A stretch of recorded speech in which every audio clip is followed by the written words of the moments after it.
Gloria a Dios. Bueno, mis hermanos, muy buenos días. ¿Cómo amanecieron todos? Gracias al Señor. Dice su palabra que cada mañana son nuevas sus misericordias. Agradecido con el Señor, realmente esto es un privilegio grandísimo y una gran responsabilidad. Usted sabe que, como alguna vez dijo Jesús, de cierto te digo que de lo que sabemos, de eso hablamos, y de lo que hemos visto, de eso testificamos. Cuando uno predica, tiene que primero el mensaje, ponerlo por obra uno, para poder transmitirlo y para poder vivirlo y decir qué es lo que estoy predicando. Entonces es una gran responsabilidad. De antemano un saludo cordial a todos los del Zoom, a todos, a la hermana Lady, a todos. Agradecido con Dios primeramente por la oportunidad y también con el pastor que me dio esta oportunidad de poder exponer la palabra, que produce mucho temor y temblor. Estoy temblando, pero bueno, Dios me ayudará y de aquí para allá el Señor tomará el control de mi voz y el control de lo que Él quiere transmitir a la iglesia. Bueno,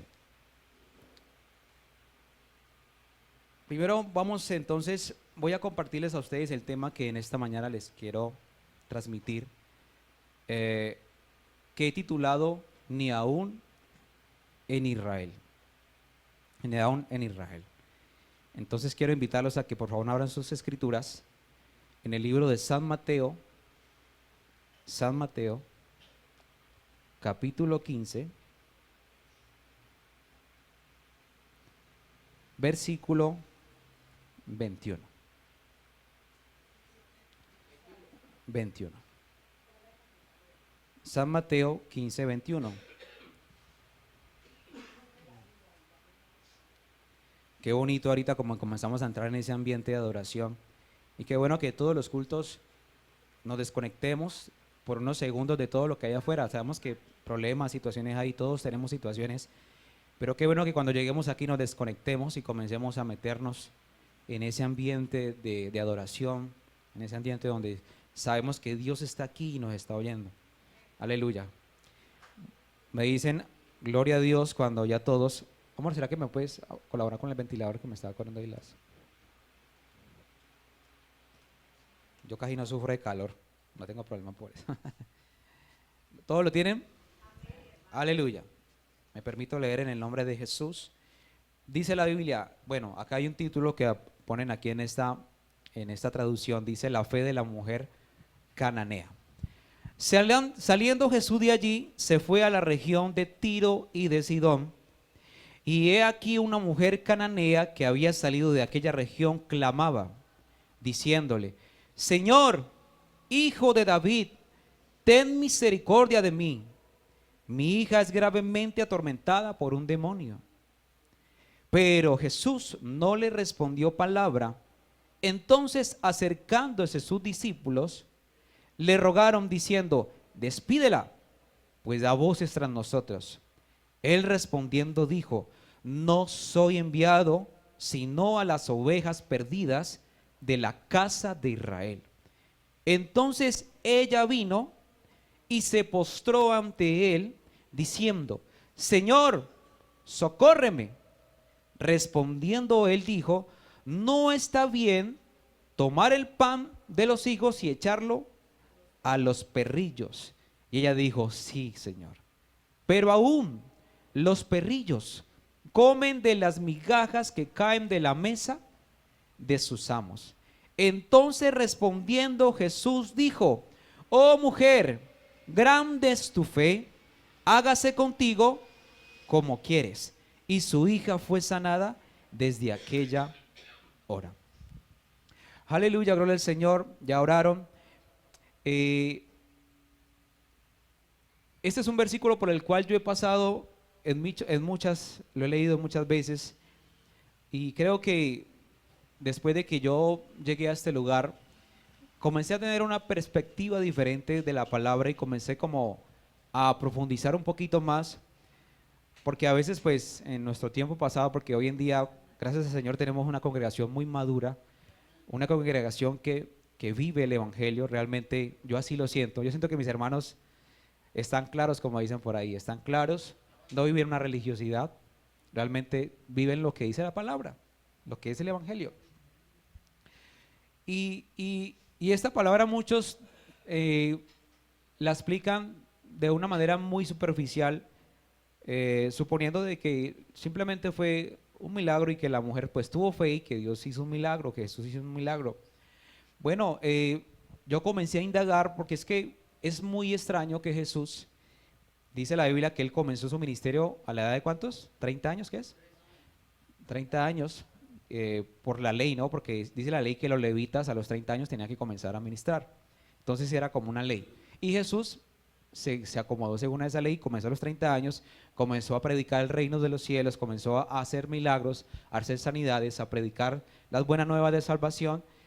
Pero aquí hay una parte que él dice que él solamente vino a su pueblo, a su pueblo. Pero si nos ponemos a ver cuál es la región de Tiro y de Sidón, la región de Tiro y de Sidón es una región donde vivían mayormente cananeos, y los cananeos, pues, según las escrituras, no eran no eran pueblo de Israel. Entonces comencé a preguntarme, bueno, Jesús, ¿por qué se desvió del camino y se metió hacia los gentiles cuando él le dijo a ella que él no venía a ellos? Y yo no vengo a ustedes. Entonces, ¿por qué entró a la región de Tiro y de Sidón? Esa es mi pregunta en este momento. Entonces comencé a indagar, bueno, ¿qué es Canaán? ¿Quiénes son los cananeos? ¿Cuál es su origen? Y me tocó que irme pues a Génesis. Vamos a Génesis. Génesis capítulo 9, versículo 18. Aquí vamos a comenzar a ver quiénes son los cananeos, cuál es su origen, para que podamos entender el mensaje de esta mañana. Génesis 9, versículo 18. El título de esta parte, de esta lectura es La embriaguez de Noé. Creo que muchos hemos leído esa parte. Amén. Vamos a leer en el nombre de Jesús. ¿Ya están ahí? Dice la palabra del Señor: y los hijos de Noé que salieron del arca fueron Sem, escuche, Cam y Jafet. Ahí vemos que estamos hablando de 3 hijos, ¿no? Sem, Cam y Jafet. Y Cam es el padre ¿de quién? De Canaán. Estos 3 son los hijos de Noé, y de ellos fue llena toda la tierra. Después comenzó Noé a labrar la tierra y plantó una viña. Aquí esto fue después del diluvio, cuando ya no había nada.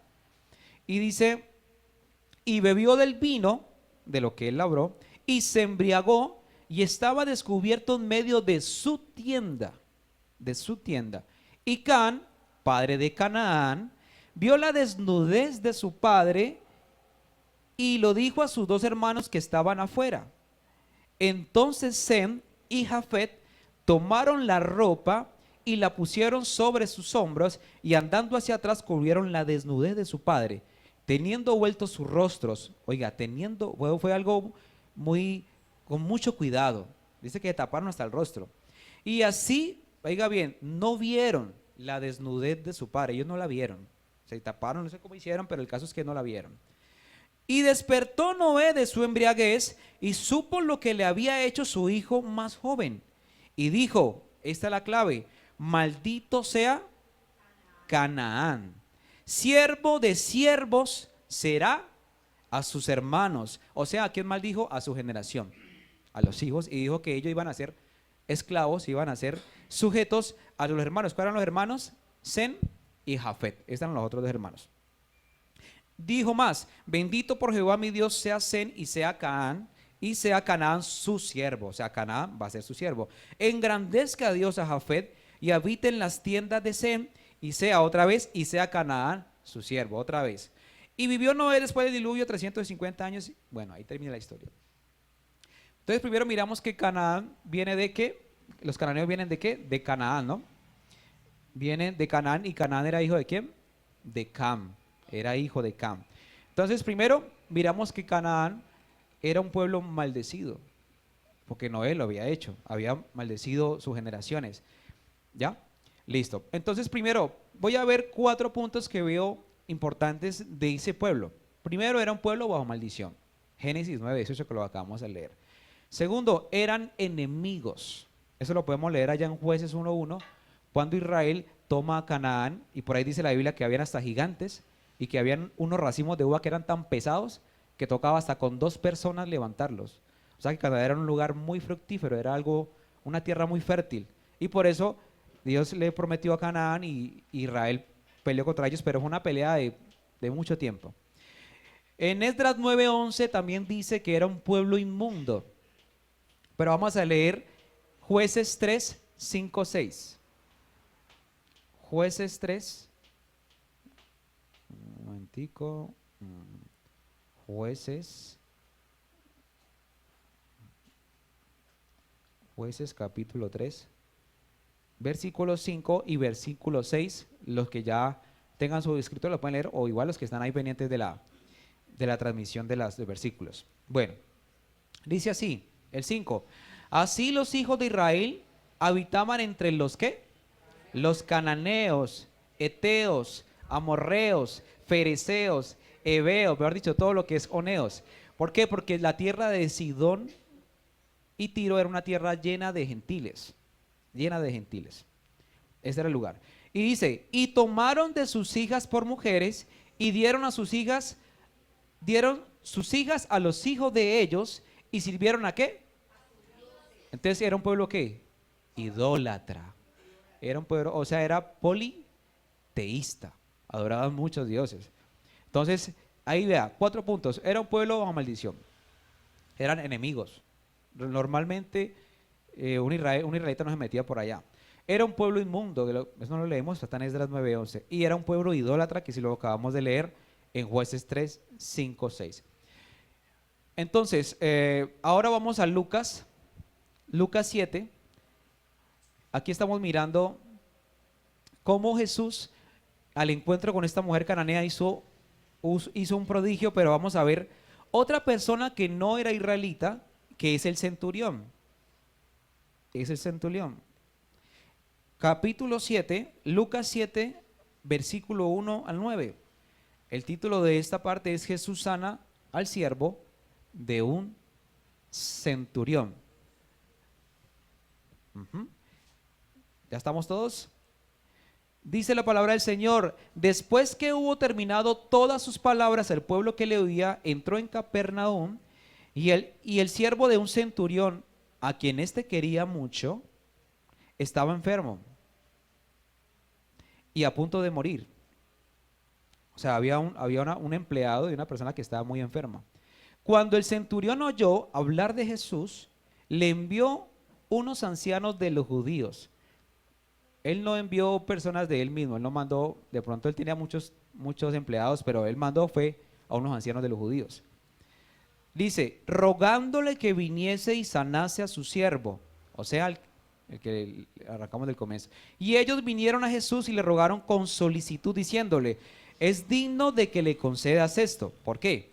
Porque ama a nuestra nación y nos edificó una sinagoga. Y Jesús fue con ellos, pero cuando ya no estaban lejos de la casa, el centurión envió a él unos amigos, diciéndole, Señor, no te molestes, pues no soy digno de que entres bajo mi techo. No lo dejó que se acercara a su casa. Perdón, dice, por lo que ni aún me tuve por digno de venir ante ti. Pero, ¿qué? Di la palabra y mi siervo será sano. Y mira esta parte que dice aquí, porque también yo soy hombre puesto bajo autoridad. Soy hombre puesto bajo autoridad y tengo soldados bajo mis órdenes. Y digo a este, ve y va. Y al otro, ven y viene. Y a mi siervo, haz esto y lo hace. Al oír esto, Jesús se maravilló de él. Y volviéndose dijo a la gente que le seguía, mire, os digo que ni aún en Israel he hallado tanta fe. O sea que él no era judío, ¿no? Definitivamente no era judío porque dijo ni aún en Israel. Y al regresar a casa, los que habían sido enviados hallaron sano al siervo que estaba enfermo. Aleluya. Tremendo porque como muchos de los que estamos aquí sabemos que Dios, por allá en San Juan 9:31 dice que Dios no oye a los pecadores. Así dice la palabra. Dios no oye a los pecadores en San Juan 9:31, si quieren lo pueden leer. Amor, lo puedes poner. San Juan 9:31. Y la pregunta es, ¿por qué Jesús le hizo milagro? Le hizo los milagros siendo gentiles. O sea, ¿cuál era el motivo? ¿Cuál era el motivo? Vamos a leer San Juan 9:31 y dice,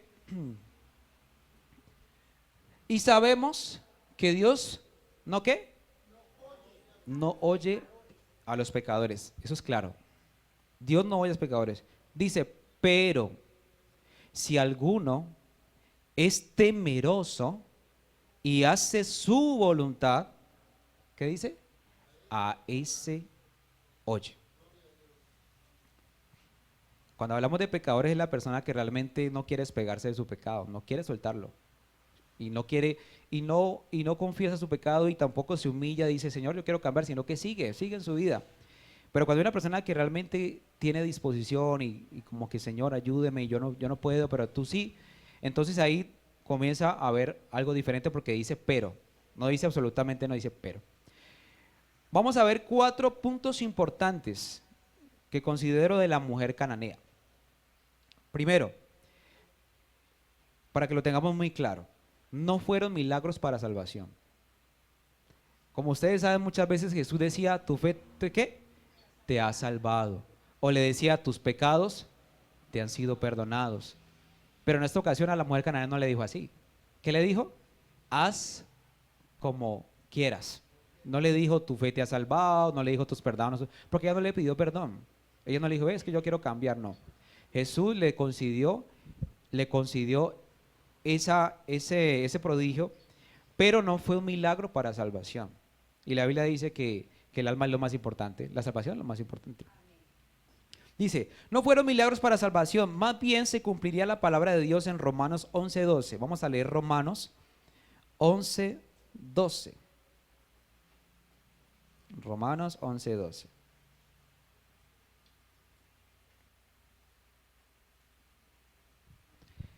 Y el título de esa parte dice de la salvación de los gentiles. Romanos 11:12.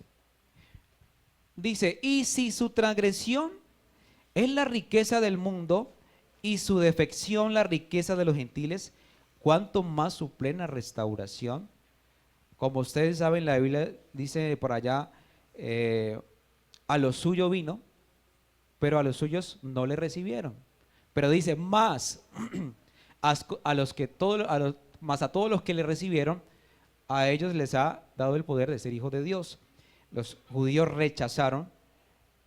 Entonces aquí vemos que el Señor muestra por medio de esta escena que lo que los judíos rechazaron, los pueblos lo anhelaban, ellos lo deseaban.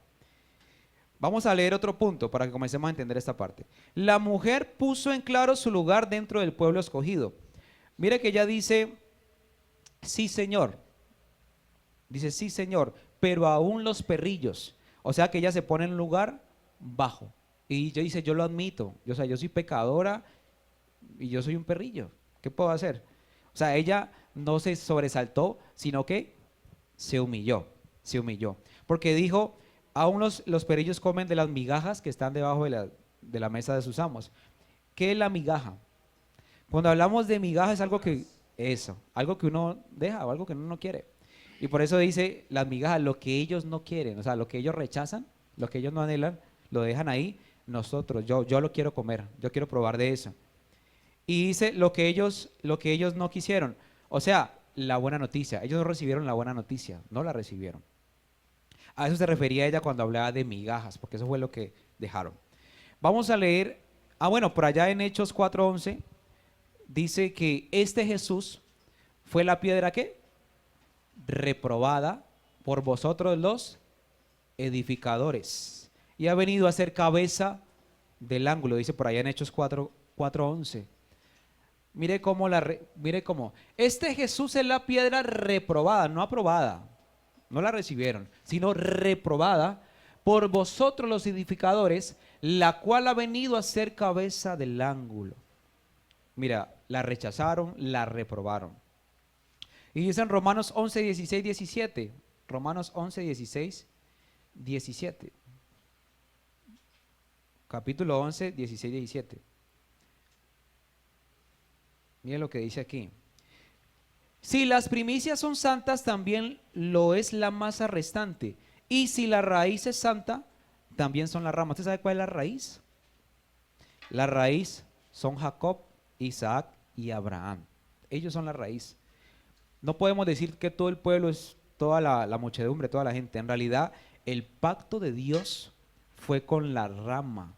Y las ramas son Abraham, Isaac y Jacob.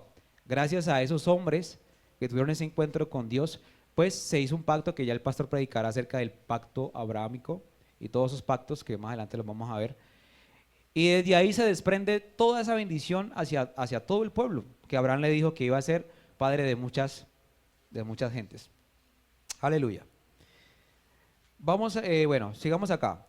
Cuando ella dijo perrillos, se habla de un animal domesticado bajo servidumbre que tiene un amo. O sea que ella aceptó que ella eran los amos, o sea que de ellos es la raíz, de ellos viene todo, ella lo aceptó. Por eso dice en Romanos 11:18, no te jactes contra las ramas, en Romanos 11:18. Vamos a leerlo, Romanos 11, ahí mismo está cerca. Romanos 11:18 dice, no te jactes contra las ramas, y si te jactas, sabe que no sustentas tú a la raíz. Oiga bien, sino la raíz a ti. Aleluya. Aquí está hablando claramente de que nosotros dependemos de ese pacto que hubo con esos hombres. Entonces ella también aceptó esa parte. Y también dice en Romanos 9:5, Romanos, ahí mismo en el capítulo, en el libro de Romanos, en el capítulo 9 y el versículo, leámoslo del 4. Es del 4, amor. Dice, ¿qué dice? Que son israelitas, de los cuales son la adopción, la gloria, el pacto, la promulgación de la ley, el culto y las promesas. Y dice, de quienes son los patriarcas y de los cuales según la carne vino Cristo, el cual es Dios sobre todas las cosas, bendito por los siglos. Aquí lo dice muy claro, que son de los israelitas, es de ellos que viene la salvación, es de ellos. Por eso no podemos tampoco hablar mal de los judíos, no podemos hablar mal del pueblo de Israel, porque es que realmente si nosotros estamos aquí es por el pueblo por el pacto que Dios hizo con ellos. Entonces no podemos menospreciar. Y otra cosa, ella tuvo una tenacidad, tuvo una determinación que a veces no tenemos nosotros. Acuérdense que nosotros tenemos un libre albedrío, pero que ese libre albedrío no lo vemos como lo veíamos antes, ¿no? El libre albedrío que nosotros tenemos no es conforme, no se basa, por ejemplo, en el tema de la salvación. Nosotros no tenemos libre albedrío para la salvación. Cuando Dios te escoge y te toma sobre la mano, pues dice que nadie me lo arrebatará. O sea, nadie, ni tú mismo puedes salirte de ahí. Entonces, nosotros tenemos un libre albedrío, pero es en cuanto a decisiones, pero que no afecten el tema de la salvación. Cuando afecta tu salvación, ahí Dios comienza a operar y no te deja. Pero en realidad, por ejemplo, si tú quieres hacer un negocio, tú miras a ver cuáles son los pros, cuáles son los contras, y si tú ves que el negocio, más de uno te dice, no, mano, te recomiendo que ese negocio no lo hagas, por esto, esto y esto, pero tú no haces caso y tomas la decisión de hacerlo, y si más adelante pierdes todo tu capital, ¿fue culpa de Dios? No fue culpa de nadie, fue una mala decisión, y ahí Dios te deja tomar tu decisión. Obviamente Él te va a ayudar cuando estés en quiebra, te va a ayudar, te va a fortalecer para que pases esa situación. Ahí hay un libre albedrío. Pero ¿qué pasa? Se nos viene la situación, y ¿cuál es la determinación que nosotros tomamos? ¿Cuál es la actitud? ¿Será que hacemos como Jacob? Que Jacob dice que cogió al ángel y dijo, si tú no me bendices, no te suelto.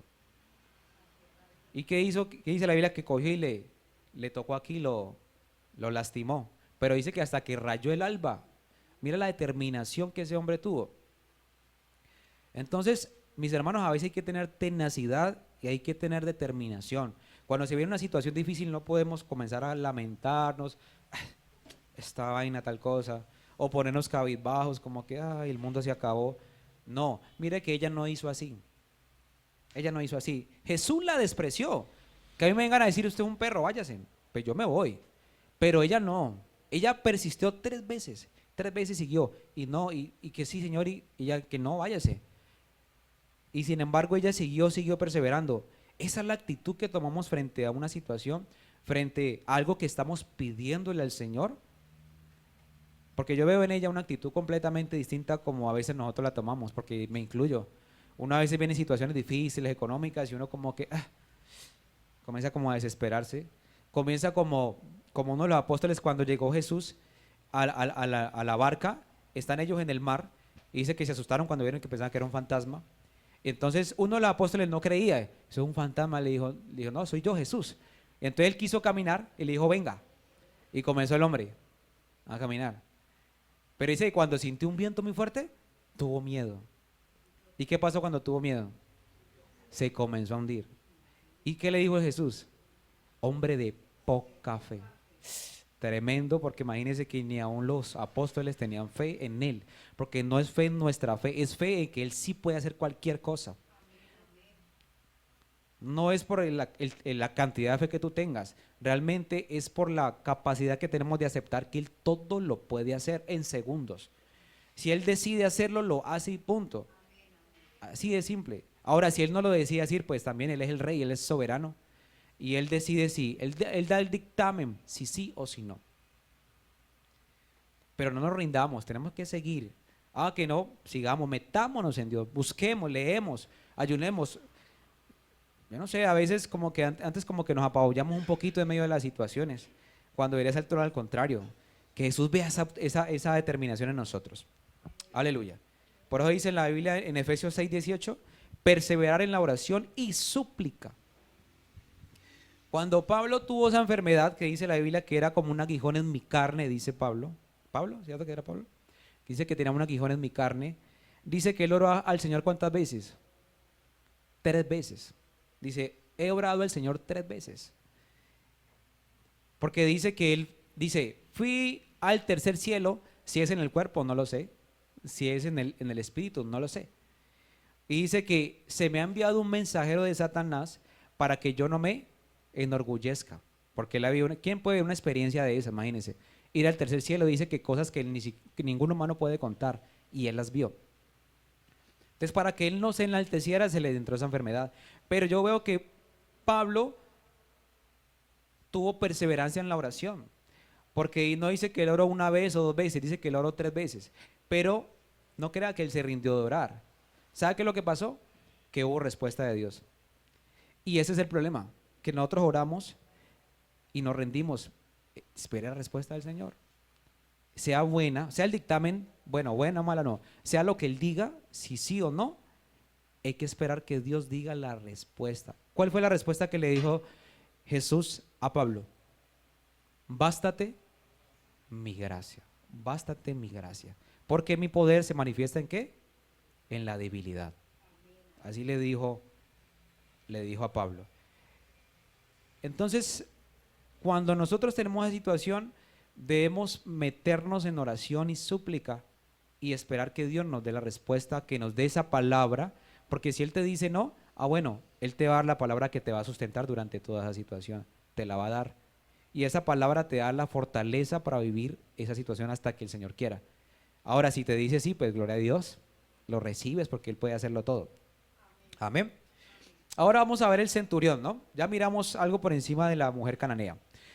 Dice que el centurión admiraba la fe judía porque dice que él construyó hasta una sinagoga. O sea, los judíos mismos le dijeron, Señor, vean de él porque es que mire, él nos quiere tanto que hasta una sinagoga nos construyó. O sea, el hombre era admirador y yo creo que hasta de pronto intentaba hacer algunos ritos judíos porque los admiraba mucho. Pero me gusta porque este centurión tuvo 4 puntos o 3 puntos que yo digo que eso deberíamos tomarlo nosotros cuando nos venga la situación difícil. Primero, dijo, no soy digno, no soy digno. O sea que el hombre se humilló, hubo un reconocimiento de ¿qué? De pecado. Él reconoció que no era digno, reconoció que era pecador. Segundo, aceptó su condición de pecado. Tercero, dijo, solo di la palabra, o sea que había confianza plena en la soberanía de Dios y su poder. Mira que ni siquiera fue la fe, él lo que tuvo fue confianza en él. Dijo, es que él puede hacerlo. Y como Jesús conoce los corazones, dijo, es que él realmente cree en lo que yo puedo hacer, y lo hizo. Y dijo, envió a los ancianos judíos. Aquí, cuando él dice que envió a los judíos, se refiere al testimonio que iban a dar los judíos, o sea, al celo, porque dice la Biblia que él iba a poner a celo su pueblo, ¿no? Dice, los judíos verían con sus propios ojos en los gentiles su gracia, y aquel injerto de olivo silvestre, disfrutando de la savia que viene de la raíz. Vamos a San Mateo, capítulo 8, 10, y aquí vamos a ver lo que les dije ahorita, de dónde viene la raíz. San Mateo, capítulo 8.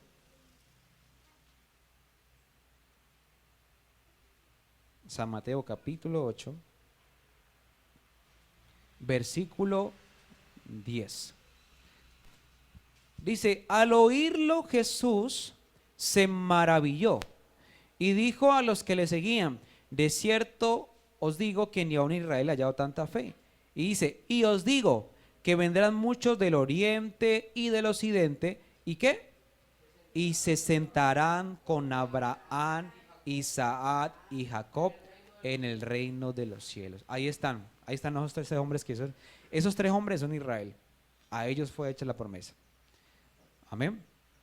Aleluya. Dice, mas los hijos del reino serán echados a las tinieblas de afuera, allí será el lloro y el crujir de dientes. Aleluya. Por eso en Romanos 11 dice, considerad esto. Bueno,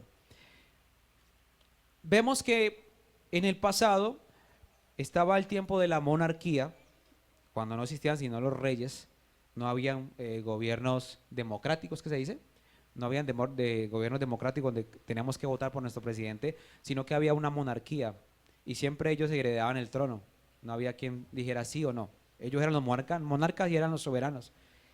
Y yo me puse a mirar a Esther. Ustedes han leído el libro de Esther, ¿cierto que sí?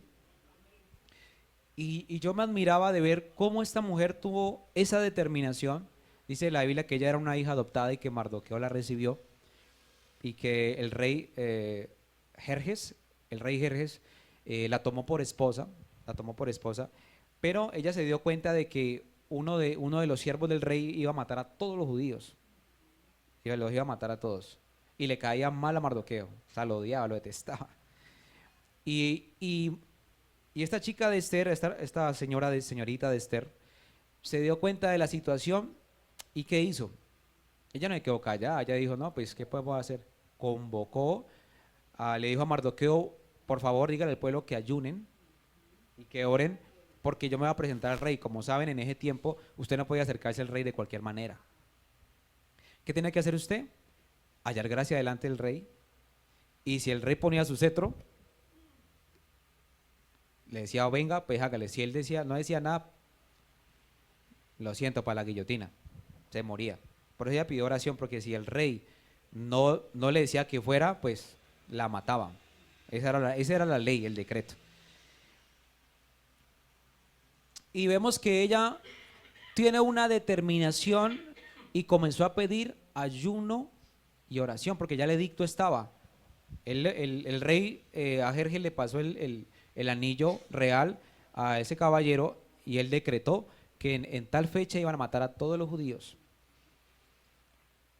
Y ella comenzó a pedirle al pueblo que orara por ella, y dice la palabra del Señor que ella se presentó ante el rey. Yo imagino ese momento de nervios porque era la vida de ella.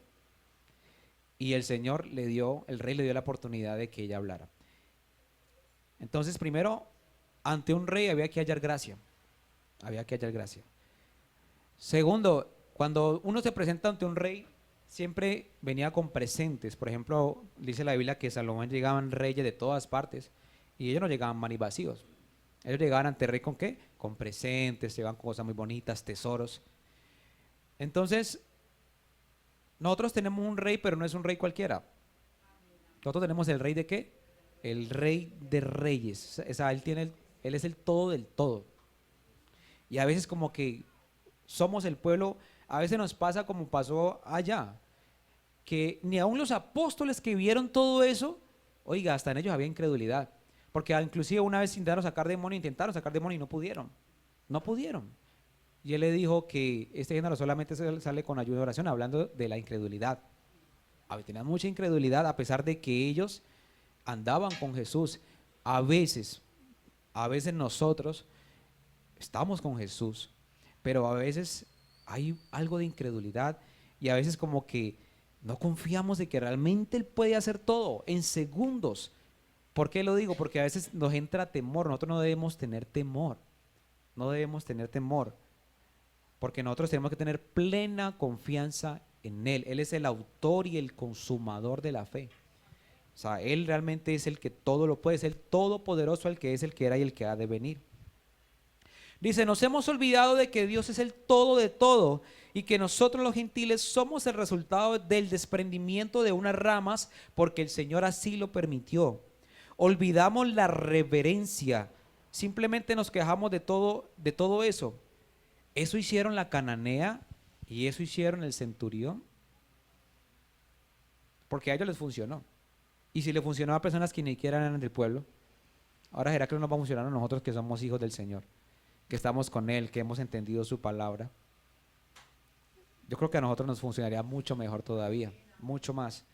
Y lo digo para experiencia propia. Yo hace muchos años tuve una enfermedad en las manos, era una infección. Pues uno como músico sufre mucho porque uno le ve, el primero que le ven a uno con las manos, tocando piano y con la guitarra, y yo con esa infección, era muy horrible. Y ahí me da hasta pena saludar a la gente, yo era así, me da pena porque esas manos todas feas. La gente dirá, este man cochino. y, y yo les cuento esto porque yo creo que en ese entonces, aunque yo buscaba al Señor, no conocía a Dios. Lo digo porque yo después caí y me fui para el mundo. Entonces yo digo, yo no conocía a Dios, yo me alimentaba de la palabra y la palabra me sustentaba, me ayudaba a seguir adelante.